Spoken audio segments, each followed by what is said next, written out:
description of this one. I don't know whether you changed it or not, but I thought this is really good. This is even better than I thought. It might have been the same. I agree. I agree. But it's really evocative stance, and that's my middle name. So you know, to be able to get people to think outside. Do you need water? Is that you? You got it. Just want to make sure you said. I said give it 2 minutes. There's something going on somewhere else tonight, John? Oh, yes. And actually, I'm going to send an announcement through the app, but we are going to Southern Tier tonight, which is Southern Tier Brewery. We will have food there for dinner. We also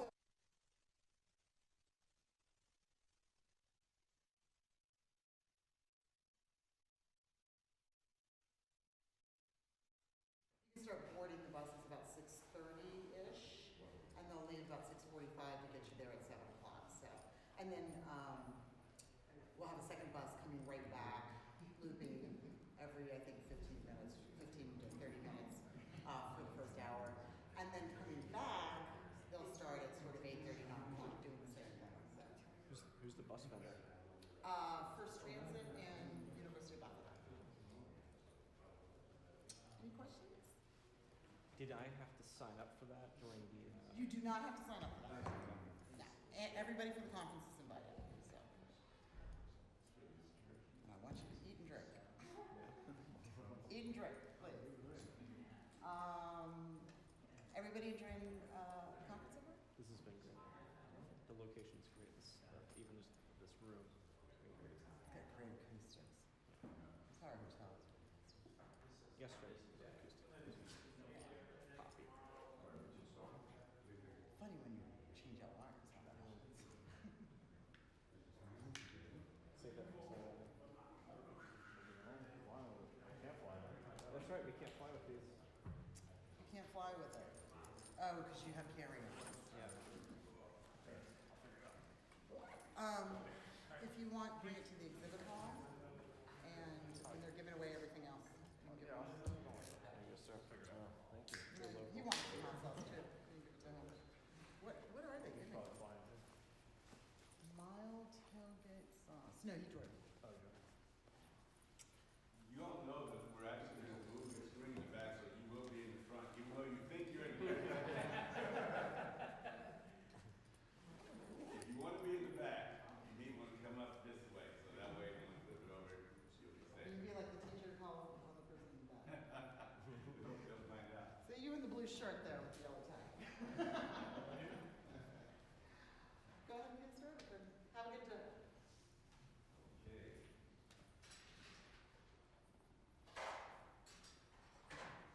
Well,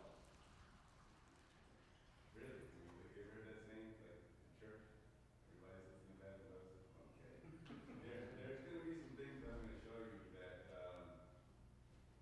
really would be interesting to be a little bit closer to see the details of the program.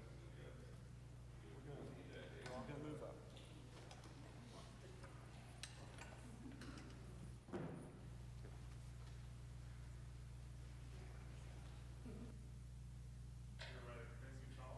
I'm sorry? You're a convincing call? Apparently a little bit at least. No, thank you. Thank you. For those of you who moved, thank you. For those of you who thank you.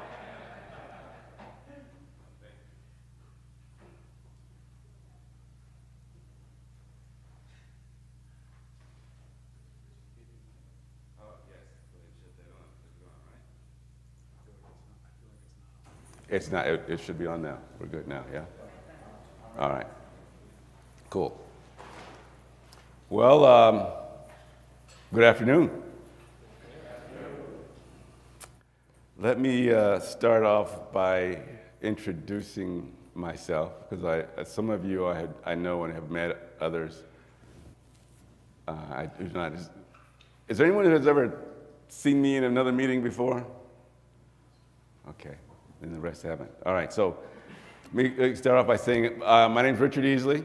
I'm the president of E Squared Engineering. It's a company I started 24 years ago. It's primarily ITS, right? So Intelligent Transportation Systems and Technology. Small firm, but we do work in 34 states, and we're blessed to get a chance to do work and research in 24 countries around the world. So we really get a chance to see a lot of things, a lot of people, a lot of that based on transportation technology. And we do work in the area of parking, we do work in transit, we do work in toll systems, commercial vehicle operations, that's trucking, intermodal freight, the containers that are out there, and from trucks to rail to ship, and traveler information. And I serve on your IPMI board of directors, and I also serve on the ITS Canada board of directors, all these ITS, right, and ITS Maryland board of directors. And I'm fortunate to be able to serve on the ITS United Kingdom DEI committee.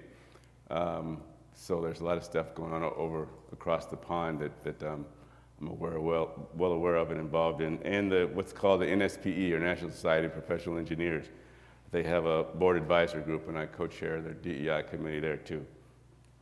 Those that have been in IPMI, I have been involved in IPI since 1999, and I have chaired the technology committee, chaired the ITS and parking committee, and I currently chair the planning, design, and construction committee within IPMI, which should be exciting, which actually will be exciting. And I tell you all this because what I'm going to talk about now isn't just about parking. There's a lot of stuff that there are unintended consequences. And so you're going to say, well, why is he talking about? Well, it's because I'm involved in that too, and in that too, and in that too. But you'll see. All right. Sometimes the cure can be worse than the ailment. Assumption transportation enhancements have been carried out with the sole intent of improving. So a lot of things that we do, we try to improve situations. Yes, I see them back there, and they won't be very long, I don't think. We try to improve situation. That's what we're here for. We make things better to move people from point A to point B, and the parking situation, and making it more pleasant and just a good thing. And it takes work, you know. That's why you get paid. We get paid to do the work that we do.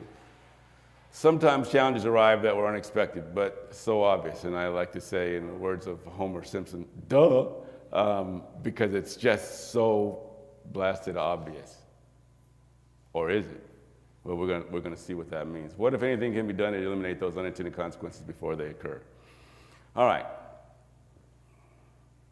What segments of transportation do unintended consequences take place in? Garages? Yes, absolutely. And I think you all are going to be able to share some of those. Curbside? Yes. Scooters and bicycles? Oh, absolutely. Uber, Lyft, EV charging. I know we just left the EV session. EV charging, car share, absolutely unintended consequences. Planning, policies, politics, partnerships, a lot of things that we're doing that's supposed to be really, but we wind up with some pretty serious unintended consequences, right?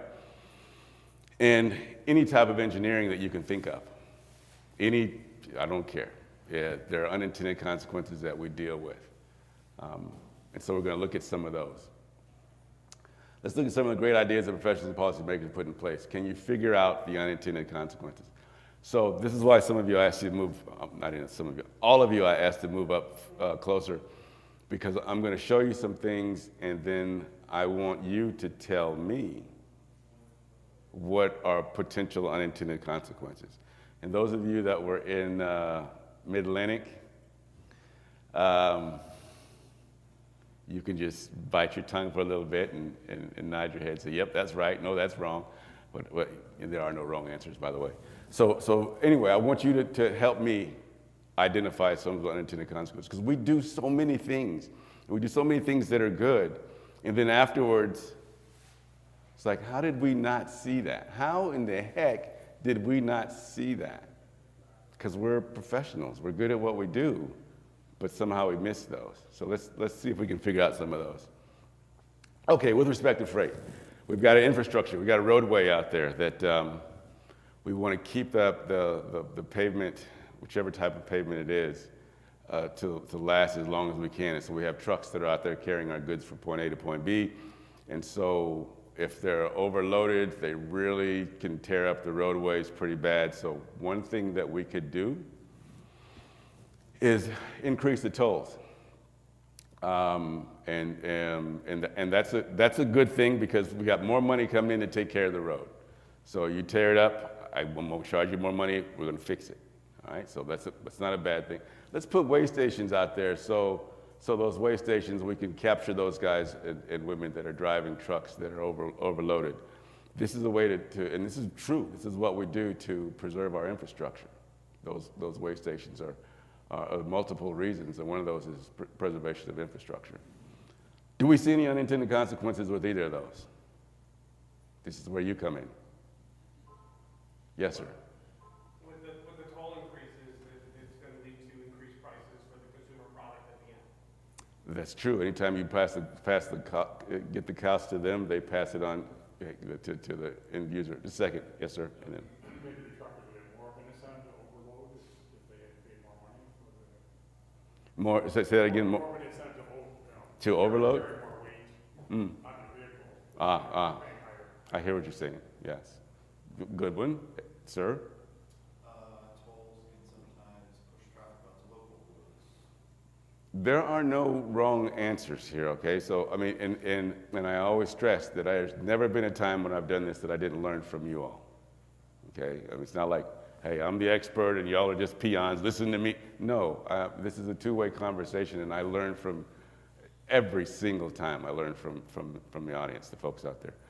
Here's what, and those are good. Here's what I want you to think about. And it's so obvious in this particular one, right? So toll roads increase. I'm not paying you how much tolls could cost. Certainly up and down the I-95 corridor. And so if you're going to increase the tolls, I'm getting off the toll road. And what I'm going to do, I'm going to go through communities. And so I may have hazardous, non-hazardous materials going through small communities in front of schools, kids crossing the street, and it's kind of like, did you not see that was going to happen when you charged a whole bunch more money to be on the main road, that they're going to go on a road that's free? It's just kind of one of those things, and we have to deal with it. And there are things that we do in the freight industry and the enforcement industry to be able to counter that, but it happens first, right? Because somebody's put the weigh stations up or increase the tolls. Here's another one: air pollution from trucks. They emit a lot of emissions, right? So, okay, how do we deal with this? You know, the best way that I've found to get people to change their behavior, one of the best ways, not the best way, one of the best ways is to hit them in the pocketbook. And so if they have to pay a lot more money, if they do wrong, then hey, if you don't do wrong, you don't pay the money. Well, in this case, we were doing some anti-idling in the Washington, D.C. for District Department of Transportation, Environment, in the D.C. region. Some of the things that they've done for the diesel idling, trucks that are pulled over just coughing up smoke. So it was interesting. In D.C., each time you got fined for idling for more than 3 minutes, it was a $1,000 fine. Bam, $1,000. And then you paid that fine, and if somebody else got another truck within your same company or the same truck, if another truck was pulled over for, well, not pulled over, but was ticketed for idling, we doubled that fine. So you already paid $1,000, so this one's $2,000. And if there's another truck that gets pulled over, or not pulled over again, it was idling, we doubled that one. So it's $4,000, $8,000, $16,000. And you'd think they'd get the message after a while, right? So, hey, shut the motor off. If you're there for more than 3 minutes, shut it off. In Maryland, 5 minutes, $500 fine. And in Virginia, depending on what it is, what's going on, 10 minutes up to $25,000 fine for diesel idling. So remember I said the best way to maybe influence is to hit them in the pocketbook or the wallet or change purse or whatever. So that's what happened. Anybody think of any unintended consequences of doing that? Anybody? You nod your head. You got something? You think? No? We can't think of. Yes, sir. These guys are just trying to make a living, and this is their job, and you're taxing them. And I see the sign there says 5-minute limit is increased when it's below freezing. Sometimes they're just trying to cook a meal or stay warm. You're getting hit in the pocketbook as a result. And it's not a trivial matter. Let me tell you, one of the largest tour bus locations is Washington, D.C. in the country, right? So people come in, they get on the tour bus.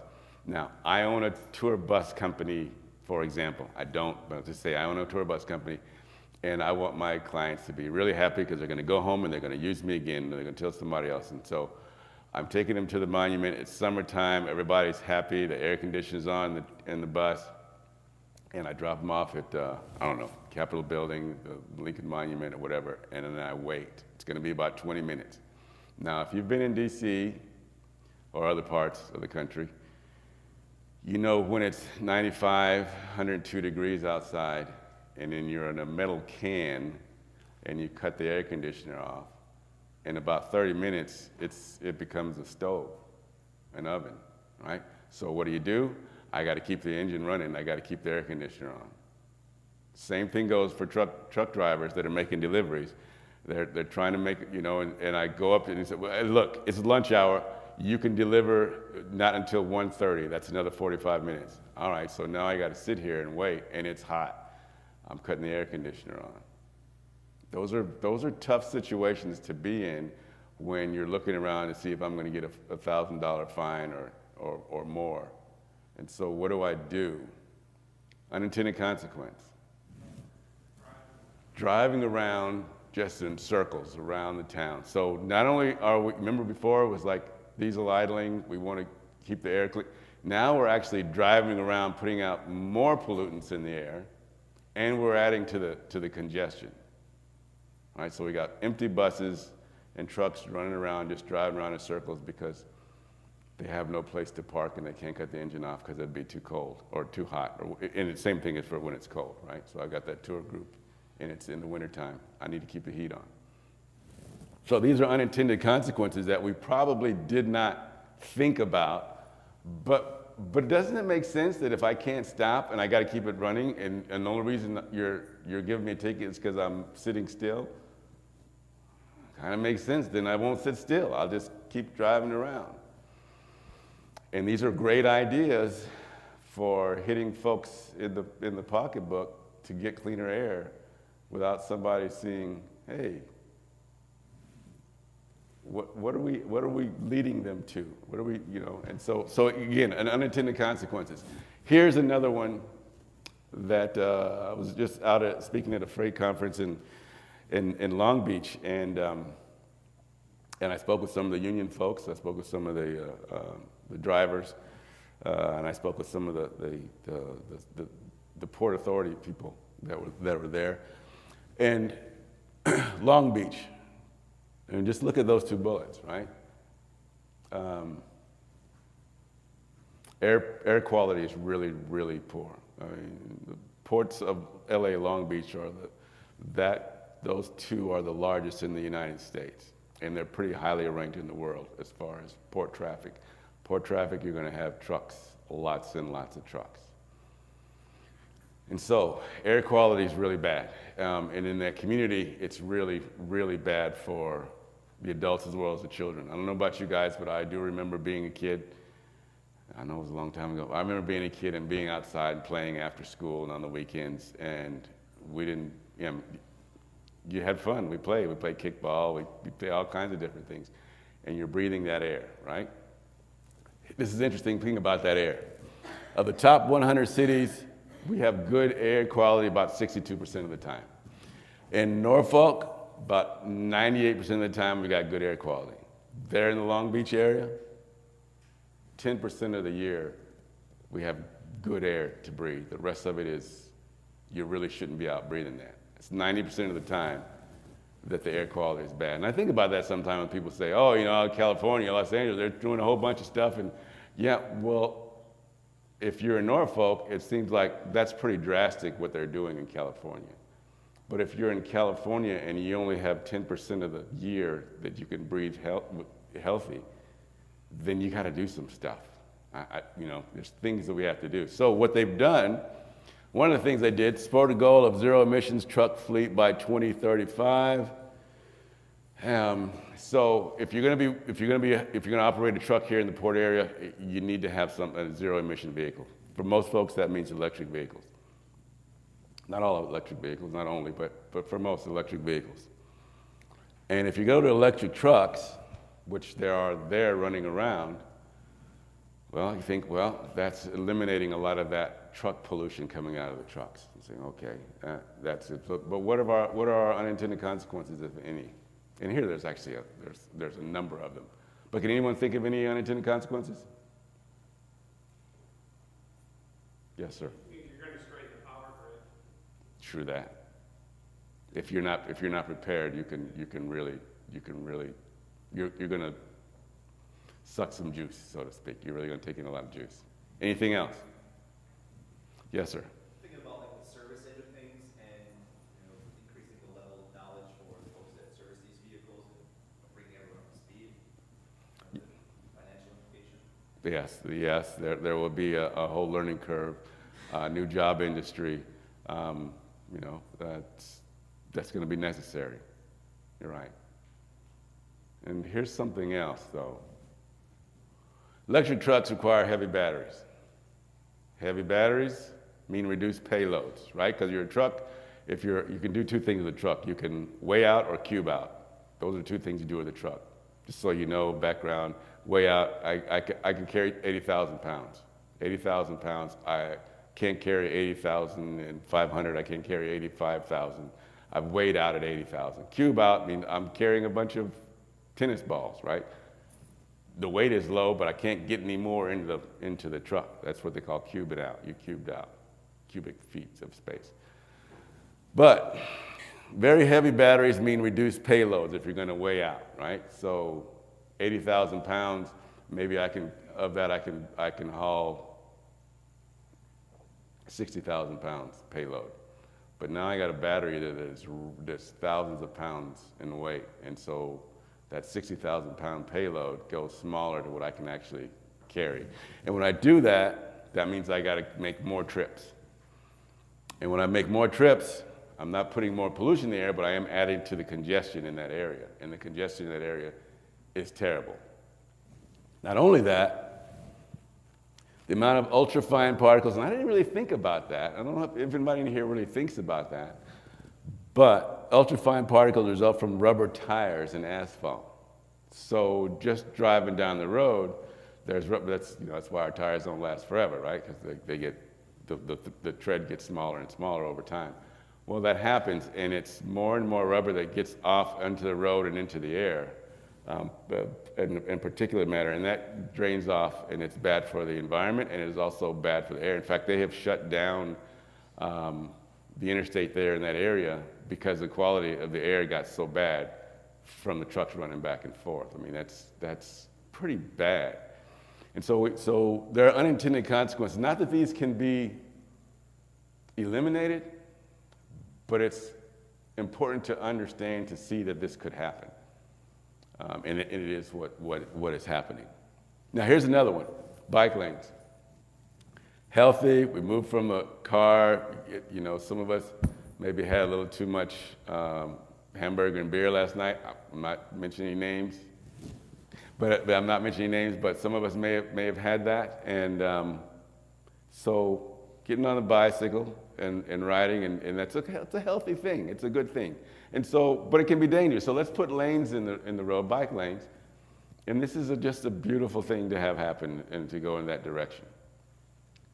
Or is it? Any unintended consequences from this? Yeah, thank you, yes. Maybe increased accidents if someone's not paying attention. So bikes getting hit, are you talking about bikes hitting pedestrians, or cars hitting bikes? Cars because all three of those happen, but yeah. That's a good one. That is a really good one. Anybody else see anything else? Yes.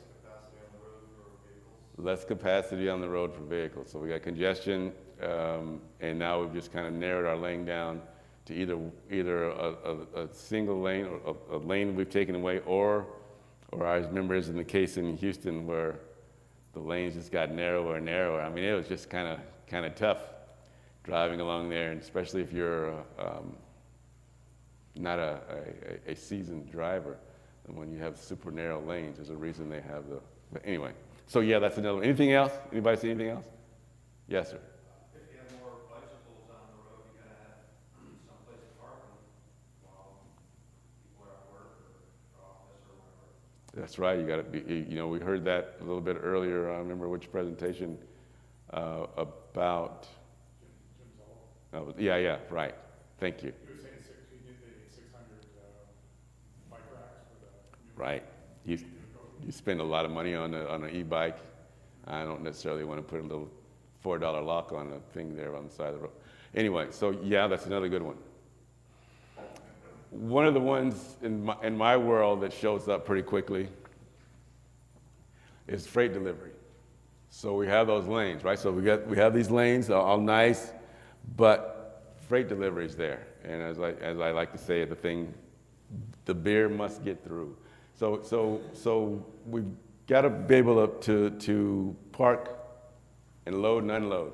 And when we have bike lanes, it makes it pretty challenging, especially if, and I use this example, I'm a grandfather. I'm a grandfather, and I have my grandkids, and we're going out for a bike ride, and we're going along the bike lanes, and we hit situations like this, to where it doesn't have to be downtown urban; it could be a suburb, but where I can't keep my bike and my kids in the bike lane, but I have to go out into live traffic to go around.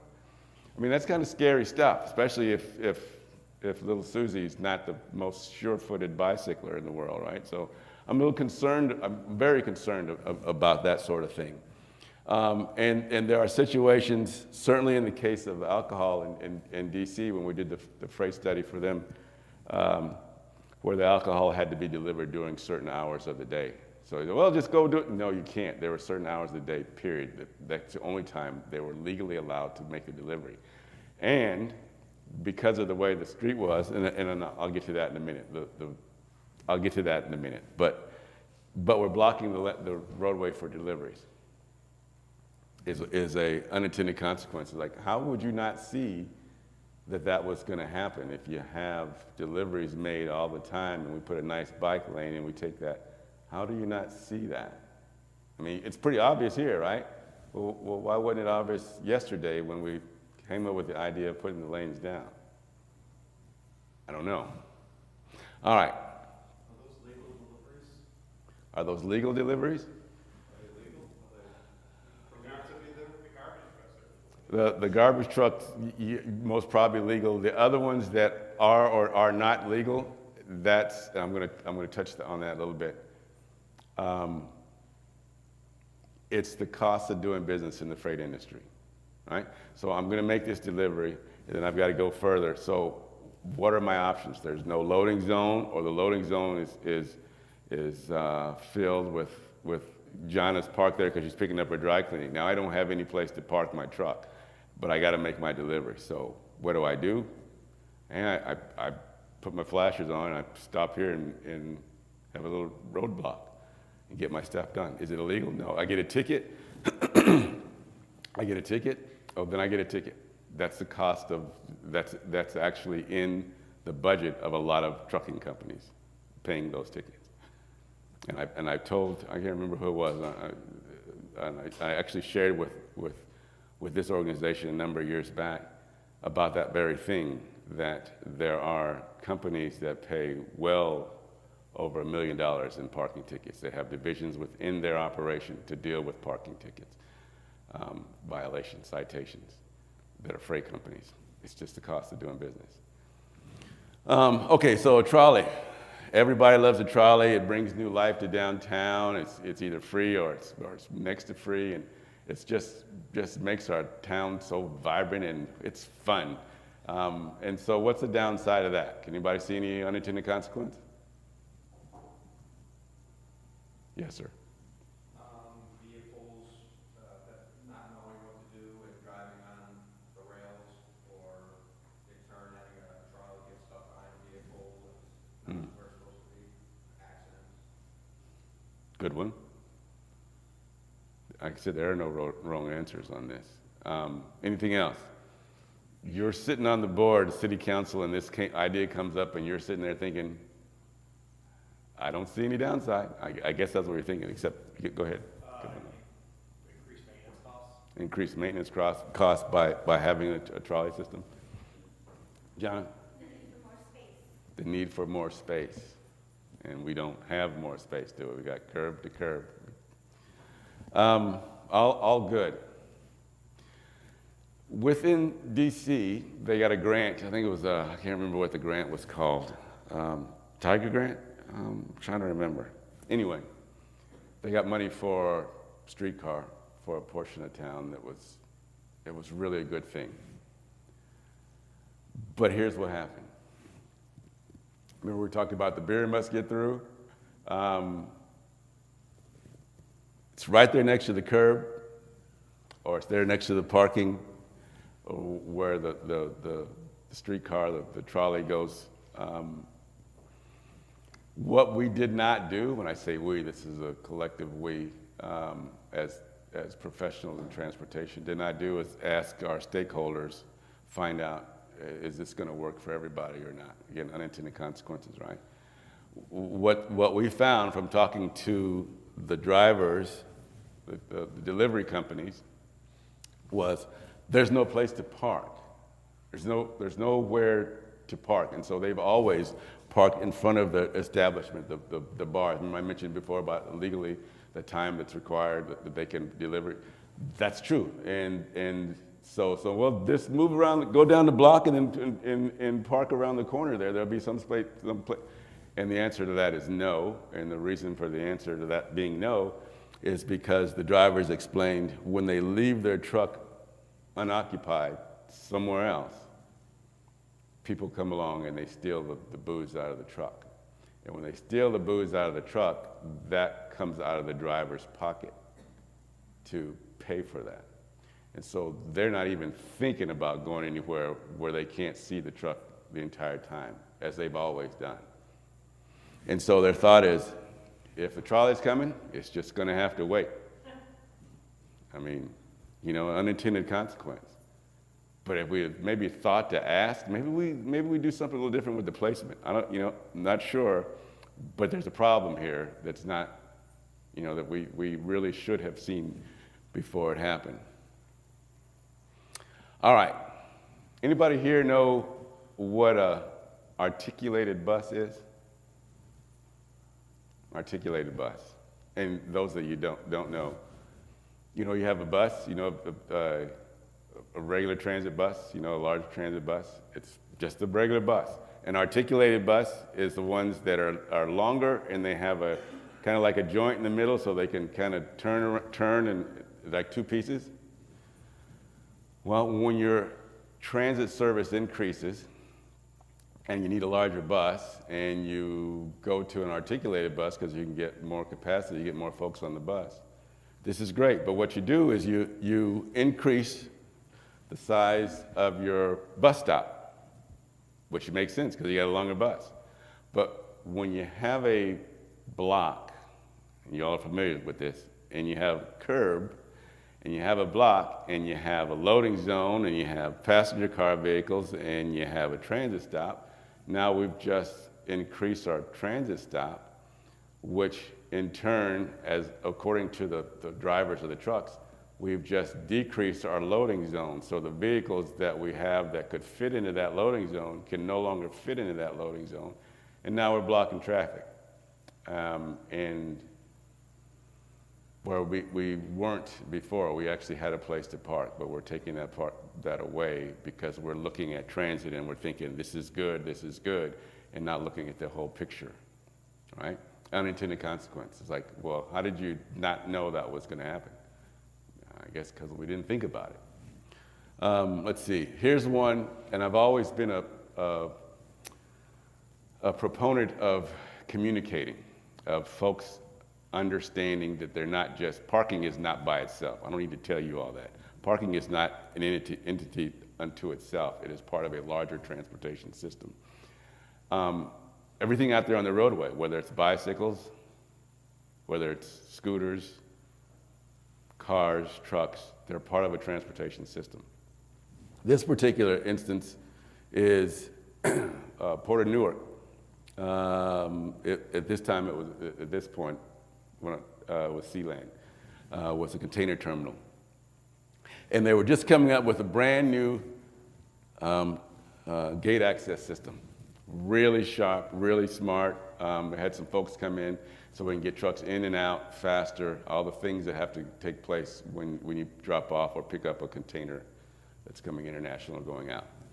So, the question was, have you, your operation, have you talked to the local roadway folks? And in this case, it was the New Jersey Turnpike. Have you, you have communication with those? And it was one of those, if you tell the government, they're just gonna eat up. And so we have no intention of having that conversation whatsoever. And from the public sector, it's like, hey, that's private sector, it's not on our roadway, that's their business. We don't dabble, we don't mess with that. So there was no communications. So these trucks and the gate operation system was great, and there it is right there. That's where that picture was, where the trucks were lining up coming into and the water's over here where the ships are, right? So they put that system in, going smooth, got a little glitch, and we started to, and that's the entry road to get to it. Come off the turnpike and get to the gate, the trucks. They got a little glitch in the system because they ran into a bug. It was new, right? So you're going to run into challenges here. But the truck started to back up and back up and back up. And it was getting kind of bad, and back up and back up and back up and back up and back up. And now we got trucks backed up on the New Jersey Turnpike. And we got nobody to call. We got, what's our plan for that? Well, we don't have one because we didn't think we need to communicate with anybody else. But that's a really dangerous situation that they found themselves in. And to make matters worse, there's the IKEA, and you all know how IKEA is on pretty much any day of the week as far as automobile traffic going in and out of shopping. That's the same exit ramp that they use for that too. So it was really a bad situation. Unintended consequence of just not having any conversations or having the communications. I don't think we do that today, but that was the situation then.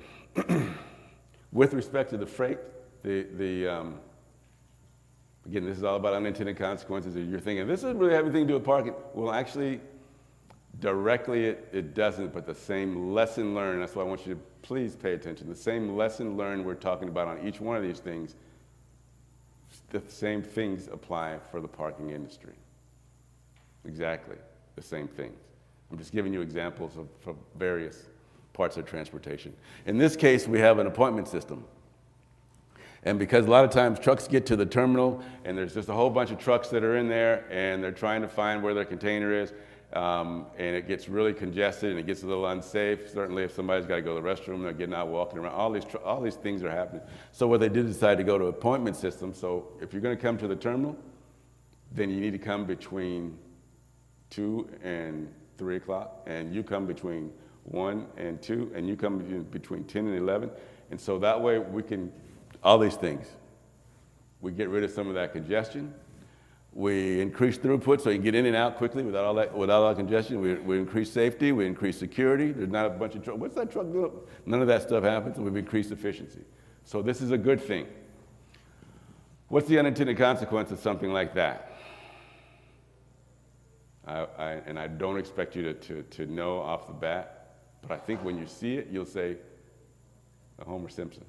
All right. So this is the gate to come in. You got an appointment. And by the way, if you don't have an appointment or you have an appointment at 2 and you're there at 10, you can still come in, but you have to pay maybe a couple $100. There's a fee, there's a penalty to come in when it's outside of your appointment time. So, you know, if you talk to those drivers, you'll know they don't just happen to have a couple $100 between the seat cushions. They just don't have a lot of extra money to do that. So they don't. So they try to adhere to their appointment time. Now, that's the port, and that's a residential area. I mean, this isn't something new. Can anybody begin to see any unintended consequences yet? You know that's right, and that's exactly what happened.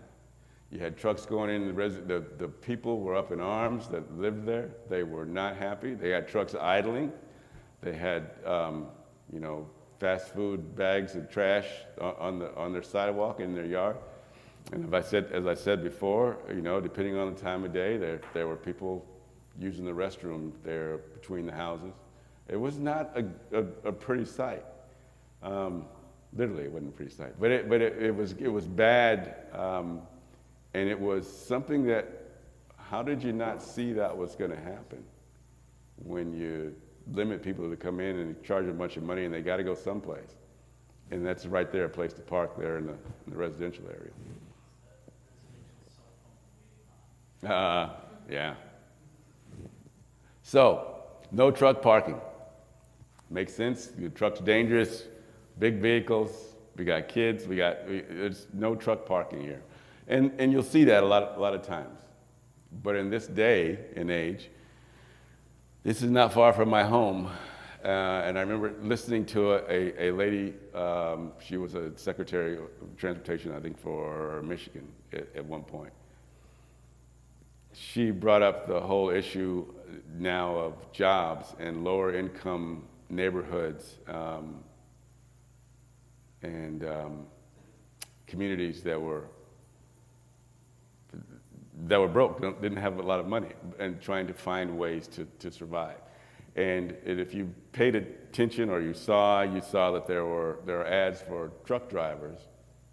You can make up to $95,000 a year driving a truck. And so, you know, you go to driving school and get your CDL, and you can make a lot of money because of the shortage that we had and the need we had for truck drivers. And so there are individuals that saved up, scraped up, borrowed, and were able to purchase tractors. Tractors in front of a truck, you know, tractor trailer, the tractor in front of the truck. And they can lease their services out and make money and support their families, right, which is a really good thing.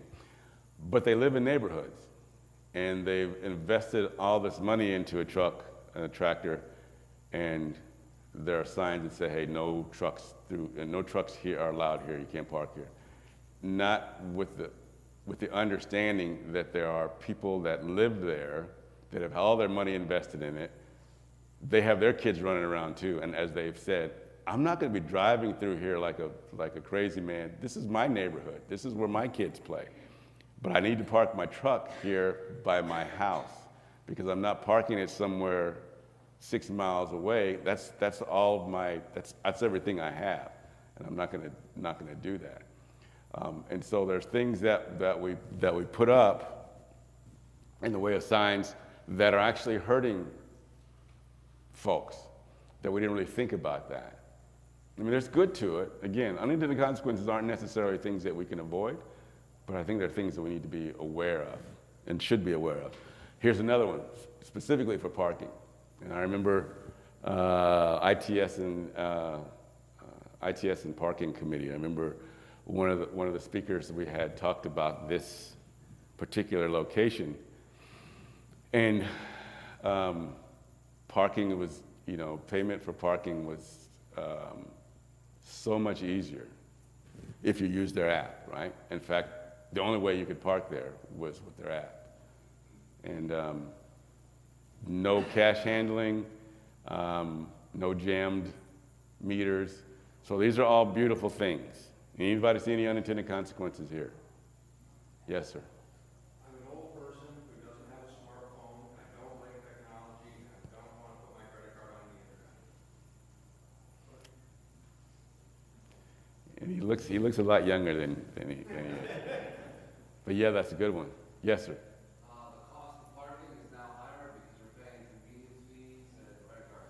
Mm. Yes. Fewer visitors? But from a parking operations standpoint, I have so many fewer headaches of dealing with cash.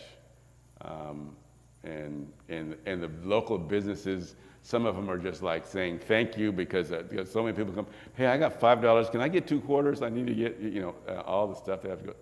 Everybody's happy. But at the bottom part says, what does this tell the 25% of Americans that are either unbanked or underbanked? Not to mention those that have trouble with technology. Although there are some things that we've done in the industry of having ambassadors out there to help folks. But 24 hours a day, that's kind of much for, to have ambassadors out there helping the older folks. I don't think that's not sustainable. But I was one of those, my wife and I were some of those folks that, our credit card that we had, and I've told this before, for some reason, the credit card gods bestowed upon me an Exxon credit card. I don't know why, none of my friends could get one, but I had one. I was king because I had an Exxon credit. But as far as like a MasterCard, Visa, American Express, there's no way in heck any of us would have any of those, one of those cards. So we always had change in our vehicle to be able to put in the meter, because that's the only way we could pay for our parking. So when you go and say, oh, this will be so much easier, let's just eliminate all cash and just go to the app that has on its basis a credit card account that you can pay through, and you don't have a credit card, then what are you telling me? Other than we don't want your kind around, maybe, and we don't need that. We certainly don't need that. Let's see. Rest areas. This one's kind of obvious. We're closing rest areas, and that's been a trend, a national trend of DOTs for a number of years now, 15, 20 years, because of all these different businesses like prostitution and selling things that are taking place at rest areas, and the staff, the amount of money to pay for staff has gone down, so they close rest areas. Any unintended consequences there? If I got pee, I can pee. Yeah, if you gotta go to the bathroom, I don't know, that's a pretty big bush over there, I don't know. Any other unintended consequences? Increased litter on the road? You do, and when you don't have places for people, so not just trucks, but cars too, and you've seen car accidents where people just kind of just drift off the side of the road, just falling asleep. I know we've seen that too often. Truck accidents because they don't have a place to park. All kinds of different things are, that trickle down as a result of what seems like a really good, cost-effective, smart move to make, but have unintended consequences. Okay, here's one. Red light cameras. People are rushing through this intersection all the darn time, going through a red light. People could get hurt. In fact, there's been some bad accidents. Let's put cameras up there. Any unintended consequences on the cameras? First. I remember this when I was living out in Colorado, that they would take the picture, and this one person got the picture taken with a woman that was not his wife. And before you know it, that law got changed to take a picture of him. That was an unintended consequence that messed up his marriage, and he had that lawsuit. Interesting. Okay, that is an unintended consequence for sure. Yes, sir. More accidents, panic stops. Yeah. And I think I've told the other groups, but I did a lot of work for ITE, Institute of Transportation Engineers. And red light running, you're right, a lot more rear end collisions. Because as what we learned is there are a lot of areas where the folks that are actually adjusting the timing on the lights, red, amber, green, those timings are based on speeds, right? So, I mean, you don't need a very long light if you're doing 20 miles an hour, right? So, a long yellow light if you're doing 20 miles an hour.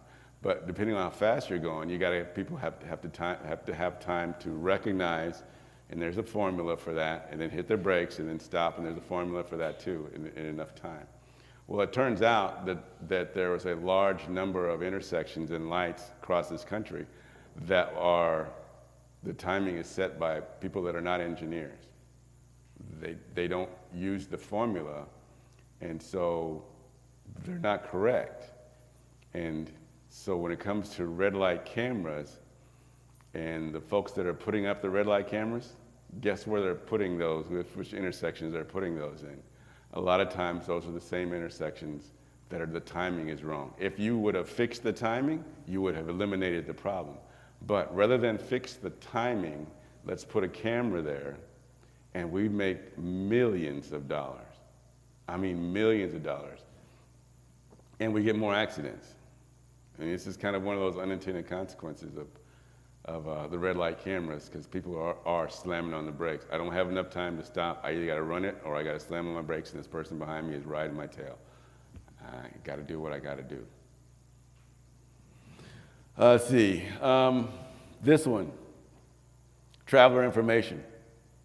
Waze, cell phone navigate. These are all great things, right? So are there any unintended consequences associated with any of these? Yes, sir. Distracted driving. Interesting. Anything else? I mean, finally, we got somebody turn by turn, tell me which way. Get in the right lane, get in the left lane, stay in the right 2 lanes. I mean, that's just good stuff. Any other unintended consequences besides distracted driving? Jonna? Do you remember our discussion about this breakfast? Just this morning at breakfast, we talked about, I don't know how many of you remember the AAA trip ticks? Anybody remember those? You had your little piece of paper. I mean, you think about the phone, right? So, oh, you're holding the phone, that's dangerous. Well, it's much safer with the map when you're driving. Let's see, we turn left here. Yeah. This is better than the phone. And probably not going to get a ticket either because, you know, hey, handheld, so you get a ticket for holding your phone, but nothing for holding the map. But anyway, yeah, so this was a really good thing.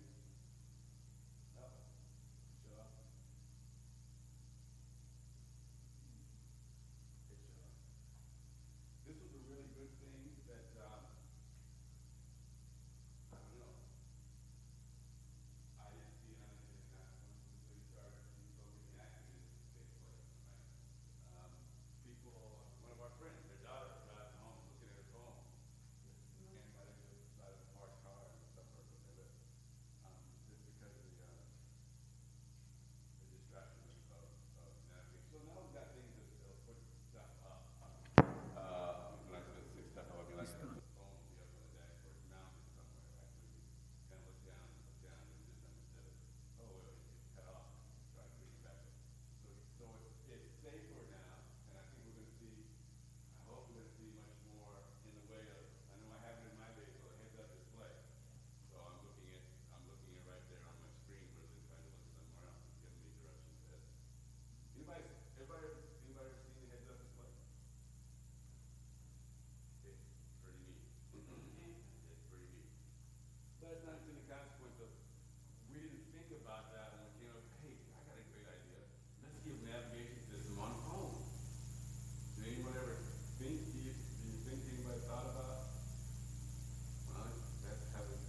that's it, I'm done, okay? I paid my contractor or whatever, it's over. Well, it could be 3 weeks. We need to make some modifications. And with that, I usually would ask you to give me some of your examples, but we've got some exhibit hall trips to make. So thank you all very much. If you have any questions, please.